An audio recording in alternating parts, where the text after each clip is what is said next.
If you like getting lots of games for cheap each month, Humble Bundle is a pretty good bet, and chances are you've heard of them before.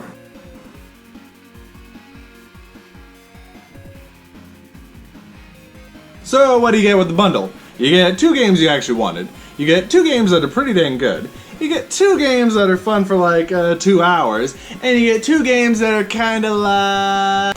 And a lot of games in the May 2019 bundle sounded pretty good. Some were. This is the top 3 of the May 2019 bundle. Come on, let's go. Now, one thing that doesn't seem fair is comparing all these indie titles to the big guy over here, Assassin's Creed Origins. So he's not going to be considered for the ranking, but here's a flash review of the title. They changed up the combat for the better, ripping off Dark Souls. I mean, yeah, you can do that. That's why people steal. But seriously though, it is a breath of fresh air in this stale combat system. I'm sure a lot of people are getting pretty tired of the Arkham Asylum style of fighting.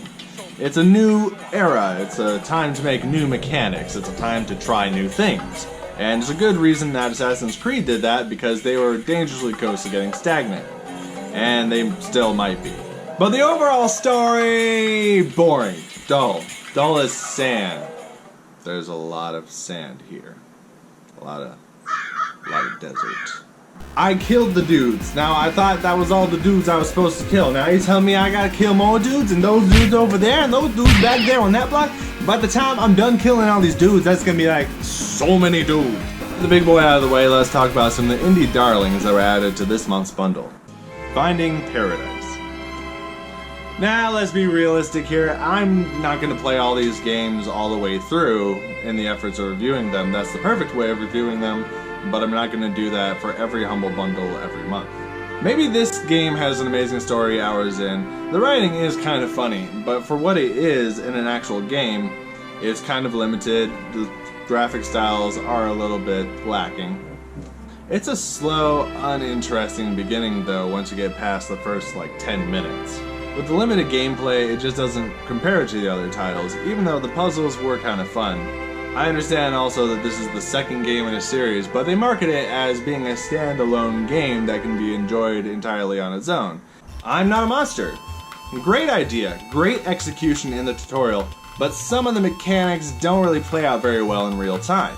Good luck getting a multiplayer game, and that's pretty much the dominant way of playing this game, but if you play Sandbox as the monsters, you'll win. You'll just win. Don't worry about it. Once Upon a Crime in the West. I was so confused by how it starts, but then whoa boy, you be time skipping.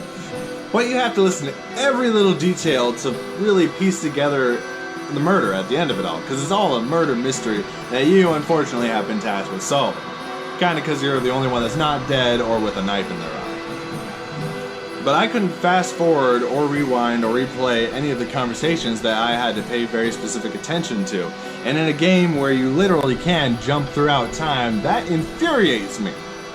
The concept was fun though, and just the aesthetic of everything is gorgeous. But I will say that sometimes the shadows on these simplistic player models look a little bit ugly, whereas the environment is just stellar. Do Not Feed the Monkeys. Fun clicker/survival game where you unravel the true nature of what people can be, and work crap jobs to eat $15 chicken. All these people you're watching, is there some greater meaning to why you're really watching them? I played a few times and I still don't know. You'll be forever changed, and not in a good way. All these people you're watching, you don't really know what the greater meaning of it all is, like why does this organization want you to watch these people? What sinister plot, what sinister reason is behind all of this? But this guy was the thing. He was the thing. He's in his dress. Looks pretty nice to me. Now let's move on to the big ticket items, starting with number 3, Wandersong. Hoo boy, this game is cute as can be. You're not a sword swinging fellow, you're a singing fellow, keeping it mellow, and saving the world from going. This is a rhythm style game mixed with a bunch of platforming. But am I gonna get the songs perfect? Ever? No, never. I see myself going back and playing it more, but not as much as the next game on our list. Number 2, The Journey Down Chapter 3. You like Grim Fandango?